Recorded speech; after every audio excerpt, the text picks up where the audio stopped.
welcome into 7 Financial Blind Spots. My name's Steve Siddall. Joining us now, Tatiana Bunich and son Sammy from Financial One Wealth in Miami, South Florida. Beautiful area. And we have been going through all these 7 financial blind spots, from procrastination to taxes, all of that. This one is number 7. So we're going to dig in and cover a lot of ground, starting with retirement age and at what age we do retire, and then let's talk about long-term care. Let's talk about maybe Index Universal Life and how that can be a real, truly benefit to a lot of folks, especially generationally speaking. So let's dig into all of that.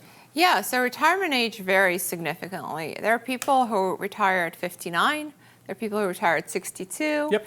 And anything, and I still have 72-year-olds working. The gentleman Sammy talked about with the new big mortgage, he's 72 and he's still working a lot of hours, 12 hours a day. He doesn't want to be working, but he has to be working to support this mortgage. To pay that mortgage. Wow.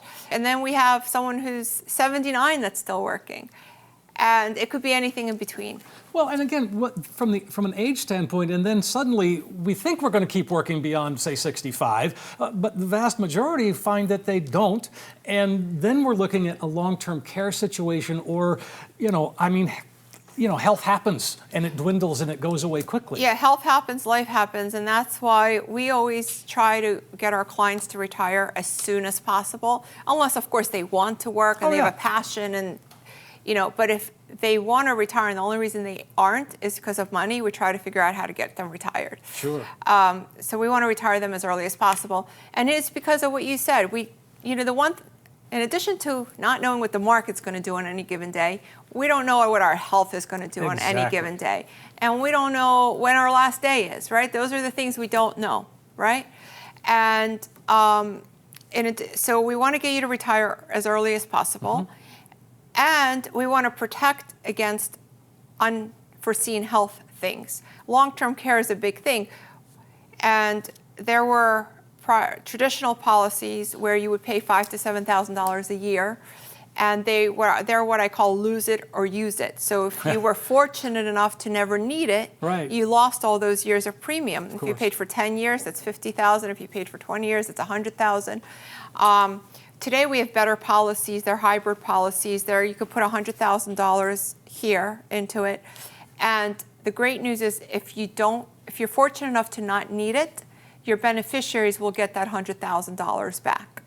So it's kind of like Geico saying, if you don't have a car accident for the next 10 years, we'll refund all your premiums. Yeah. Wouldn't you buy that car I would insurance? like that policy. I would like that too. They don't do that though. And the thing, this is that, how I say all 5 areas, and asset protection and insurance is one of the key areas.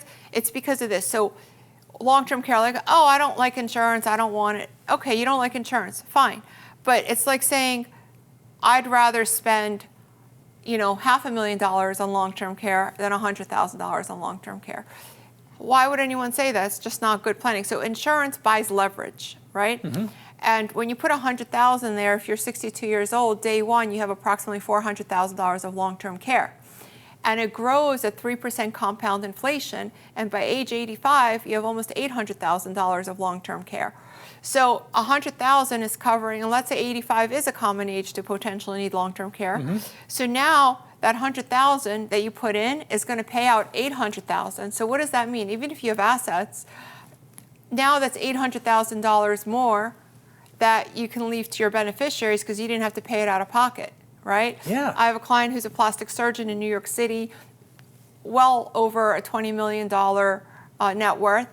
And he bought a policy for him and his wife. Why? They can self-fund, they could pay it, they have plenty of money, right? Mm-hmm. Because he has 4 daughters, and he understands leverage. And he understands that the $100,000 he put for him and the $100,000 for his wife potentially safeguards $1.6 million that they would have had to pay out of pocket. Now their kids get that $1.6 million more. Yeah. It's just, and if they're fortunate enough to never need it, the kids get the $100,000. So it's a win-win. There's no loss. Right. Well, absolutely. Well, let's get into life insurance. And I know people roll their eyes when you say it, but especially if we're talking Index Universal Life, IUL, that's something that if you're a high earner, that can make a huge difference in your life.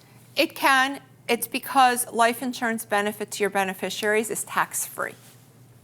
and you can build cash value in there to use as additional income in retirement. And so, and again, with long-term care, I mean, it's like you said, 85 seems to be an area, but I don't know the latest statistics, but basically it's, of the three of us sitting here, two of us are going to need long-term care. Why? Because we're living longer, right? Yes. All that medicine is advancing and people are living longer. So the longer we live, we're going to need more and more long-term care because we can live longer, but God made us so that our bodies break down at some point. And when they break down, we're going to need some form of help. Now, we try to keep our clients in their home with an aid in the home. Then the next step is assisted living. We almost try to never get to nursing home. Right. Okay. So we always want in-home care, and that's the first best option because people want to stay in their home, have assistance, they're comfortable, it's what they know, it's their kitchen, it's their bed, it's their bathroom. Of course. It's where their family visits them. It's the things that brings them comfort. Well, and again, on that note, let's give us a takeaway from all of this, especially from that long-term care and or just the estate planning piece. The time to plan is now. Don't procrastinate. The sooner we do it, the more you benefit, because the younger you do these things, the more benefits you get over time. Thank you, Tatiana. Sammy, always a pleasure. 7 financial blind spots.